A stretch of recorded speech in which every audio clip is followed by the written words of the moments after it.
DJ जानू बन झोटा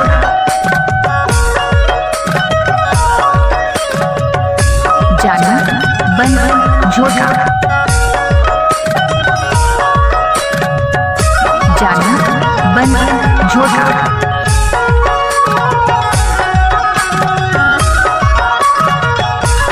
जानू बन झोटा। रतनपुर के महामाई अनादाई पूर्वा के सरमंगलदाई अनादाई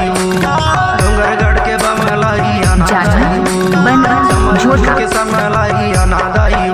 यहाँ बघवा माहो के सवार एक बार तय अनादाई पूरे मंदिर माँ लगे दरबार एक बार तय अनादाई रतनपुर के महामाई अनादाई जानू मिक्स बाय डीजे जानू डोरेला की बूढ़ी दाई अनादाई तैहा बघवा माहो के सवार एक बार तय अनादाई तोरे मंदिर माँ लगे दरबार एक बार तय अनादाई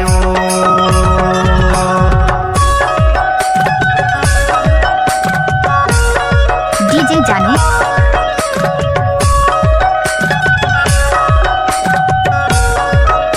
जानू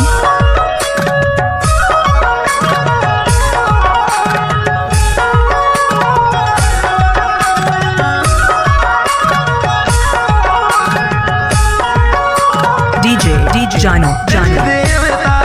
तोर गुण गावे पूजा करे सब मात नवावे पूजा करे सब मात नवावे डीजे जानू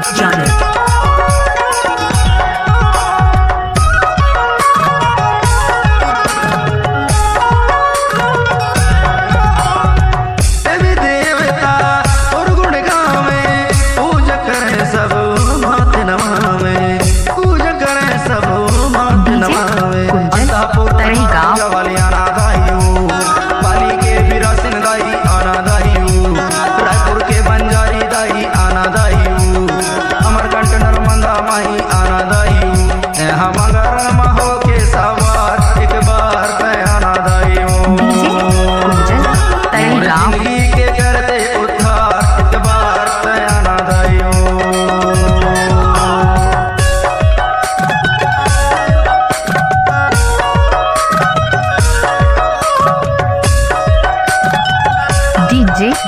कुंजल तड़े गाँव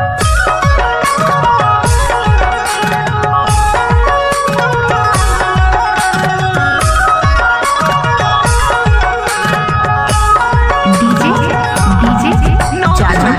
बन झोटा पेंडा रोड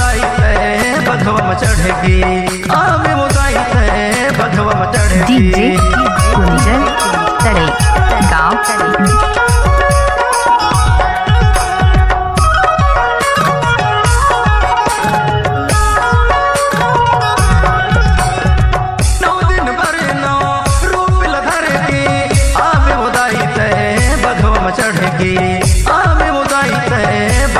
चढ़ेगी जबलपुर के शीतलदाई अनादाई उदरगढ़ के कुदरगढ़ी अनादाई भरवानटक के मरही माता अनादाई बरौड़ के नटेश्वरी दाई अनादाई तैहा बघवा माहो के सवार एक बार तय अनादाई तैहा सुन ले एक बार तय अनादाई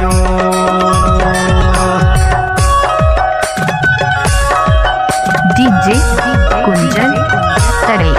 गाँव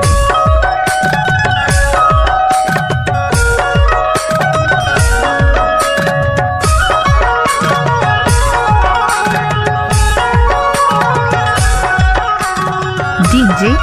कुंजल तड़े गाँव चारों दिशा में धूम मचे मंदिर मादर बार लगे मंदिर मादर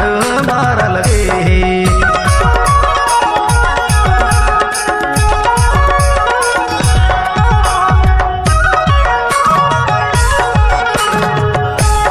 डीजे जानू बन झोटा बेनिया रोड। मंदिर मादर बार लगे, मंदिर मादर बार लगे। जम्मू के माँ वैष्णो माई आना दाई वो, पूरा के दुर्पता दाई आना दाई वो, कठेरा के जोगनी दाई आना दाई वो, भक्त के भवानी माई आना दाई वो। तैहा सिंघा माँ हो के सवार एक बार आना दाई वो, तोरे मंदिर माँ लगे दरबार एक बार आना दाई वो। रतनपुर के महामाई आना दाई वो, जहरा के ज्वाला माई आना दाई वो, डोंगरगढ़ के बमोलाई आना दाई वो, मैहर के मसार दाई आना दाई वो। तैहा हंसा माँ हो के सवार एक बार आना दाई वो, तोरे मंदिर माँ लगे दरबार एक बार आना दाई वो। जानू बन